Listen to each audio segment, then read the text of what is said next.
Major general Abul মঞ্জুরের ৪৫তম মৃত্যুবার্ষিকী পহেলা June. ১৯৮১ সালের এই দিনে চট্টগ্রাম সেনানিবাসে এক নির্মম হত্যাকাণ্ডের শিকার হন দেশের অন্যতম সেরা এই রণকৌশলী।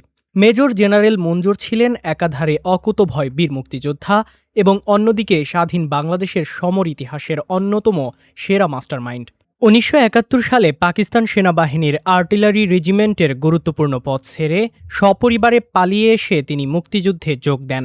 ৮ নম্বর সেক্টরের কমান্ডার হিসেবে কুষ্টিয়া, যশোর ও খুলনা অঞ্চলে পাকিস্তানি বাহিনীর বিরুদ্ধে তার অসীম সাহসিকতা ও রণকৌশল আজ ইতিহাসের অংশ। তবে মুক্তিযোদ্ধা মঞ্জুরের সামরিক ক্যারিয়ারের সবচেয়ে গৌরবোজ্জ্বল ও শ্রেষ্ঠতম পরিচয় ফুটে ওঠে ১৯৭১ সালের ডিসেম্বরে শিরোমণির তুমুল যুদ্ধে। খুলনার ফুলতলার শিরোমণিতে পাকিস্তানি ট্যাঙ্ক ও সাঁজোয়া বাহিনীর বিরুদ্ধে জেনারেল মঞ্জুর যেই অদম্য প্রতিরোধ ও নিখুঁত রণকৌশল সাজিয়েছিলেন তা বিশ্ব সামরিক ইতিহাসে এক অনন্য ট্যাঙ্ক যুদ্ধ হিসেবে স্বীকৃত।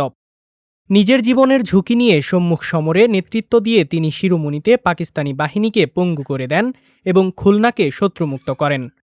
শিরোমণির এই বীরত্বগাথা তাকে দেশের সামরিক ইতিহাসে কিংবদন্তির মর্যাদা দিয়েছে। স্বাধীনতার পর ঢাকা সেনানিবাসের chief of general staff CGS এবং পরবর্তীতে ২৪তম পদাতিক ডিভিশনের জিওসি হিসেবে অত্যন্ত নিষ্ঠার সঙ্গে দায়িত্ব পালন করেন এই দেশপ্রেমিক সেনা কর্মকর্তা।